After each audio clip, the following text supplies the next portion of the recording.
உத்திரமேரூர் அருகே 30 ஆண்டுகளுக்கும் மேலாக அரசு பேருந்து வசதியில்லாத கிராமங்களுக்கு 2 அரசு பேருந்து சேவையை உத்திரமேரூர் எம்எல்ஏ கொடியசைத்து துவக்கி வைத்ததால் பொதுமக்கள் மகிழ்ச்சி அடைந்தனர். காஞ்சிபுரம் மாவட்டம் உத்திரமேரூர் ஒன்றியத்திற்கு உட்பட்ட ஆலஞ்சேரி, வாடாதவூர் ஆகிய கிராம பொதுமக்கள் 30 ஆண்டுகளுக்கும் மேலாக அரசு பேருந்து வசதி இல்லாததால் பல்வேறு சிரமத்திற்கு ஆளாகி வந்தனர்.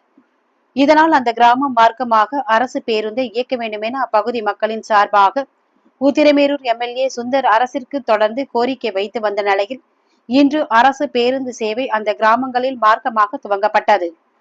இந்த பேருந்து சேவையை உத்திரமேரூர் எம்எல்ஏ சுந்தர் கொடியசைத்து துவக்கி வைத்து பொதுமக்களுக்கு இனிப்புகள் வழங்கினார். இதையடுத்து பொதுமக்கள் பேருந்தில் ஏறி மகிழ்ச்சியாக பயணித்தார். இந்நிகழ்ச்சியில் அரசு போக்குவரத்து துறை அதிகாரிகள், திமுக சாலவாக்கம் ஒன்றிய செயலாளர் குமார் மற்றும் கிராம பொதுமக்கள் உள்ளிட்ட ஏராளமானோர் கலந்து கொண்டனர்.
ஆமா